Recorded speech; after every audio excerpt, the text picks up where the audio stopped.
We all know with magic that sometimes the impossible is actually possible.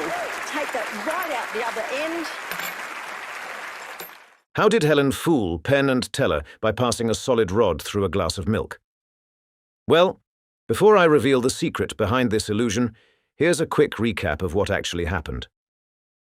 For the first trick, Helen places a glass filled to the top with milk inside a plastic tube, seals both ends with caps, then pushes a solid copper rod straight through the tube, through the milk, and out the other side without cracking the glass or spilling a single drop.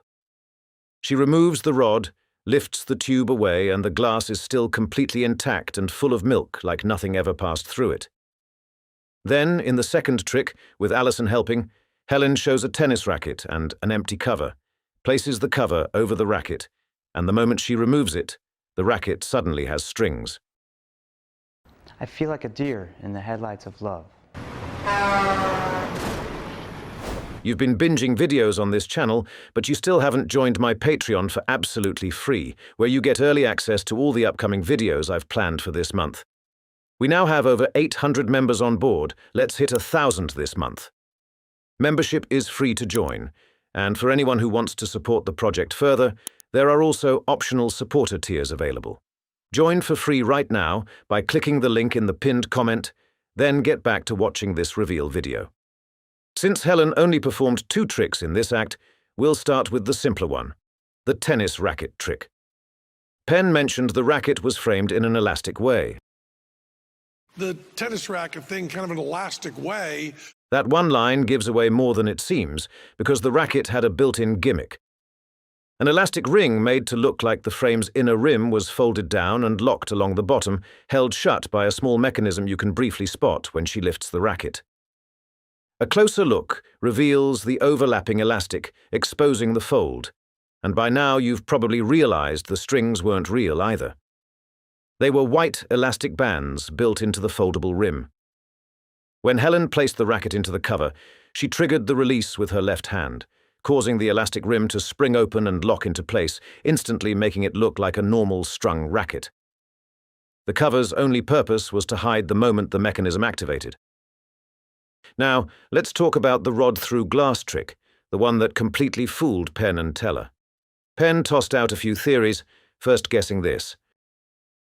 Gasket in the bottom, but then the wand came out dry. After that, he suggested this.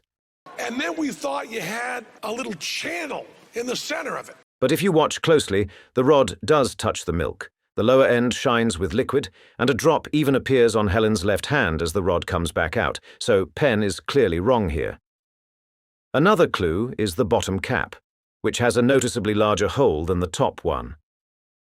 Right after the trick, Helen suddenly turns to the left and slips her hand behind her back, and if you keep watching, you can briefly spot a black hole underneath the glass. Then there's the rod itself. Compare the top before and after it enters the glass, because the section going in doesn't match what comes out, which means the top portion never actually left the glass. With that in mind, here's how the prop works. Both the glass and the rod are gimmicked. The rod has a copper cap attached to the top, while the rest is completely normal. Helen keeps her fingers wrapped around the cap to hide its edge, only revealing it once it fully passes into the glass and disappears through the hole in the top cap. Though right before it goes through, we briefly catch a glimpse of it. The glass itself looks completely normal, but the bottom is secretly modified. A circular hole is cut into the base, perfectly matched to the rod's diameter so it can pass straight through without spilling the milk. That hole is covered by a transparent plastic seal attached to the bottom of the copper cap, pressed into the base of the glass to hold the milk in place before the rod moves through. You might wonder why the seal and hole weren't visible when Helen poured the milk. Well, that's because the camera doesn't switch to the top view until the milk has already covered that section, therefore hiding everything underneath in plain sight. There's also a second transparent seal fitted inside the glass around the same hole. Made from soft plastic, it presses tightly against the copper cap as the rod moves through, preventing any milk from leaking during the trick. Now back to the 2 plastic caps. The top cap has a narrow hole that guides the rod downward and keeps it aligned with the inner seal. As Helen pushes the rod through, the bottom seal gets forced out with it, while the bottom cap has a larger hole, wide enough for both the copper cap and the plastic seal to pass through. And here's the real move. The seal is prepped with Octopalm, a reusable sticky compound, so when the rod exits the glass, the seal sticks to Helen's palm. That drop of milk we noticed earlier came from the seal now pressed against her hand. She keeps it concealed, turns slightly to the left, and casually drops it into her back pocket without anyone noticing. And that's how Helen somehow found a way to violate an innocent glass of milk with a brass rod. Behind this mask, only the truth remains till we meet again.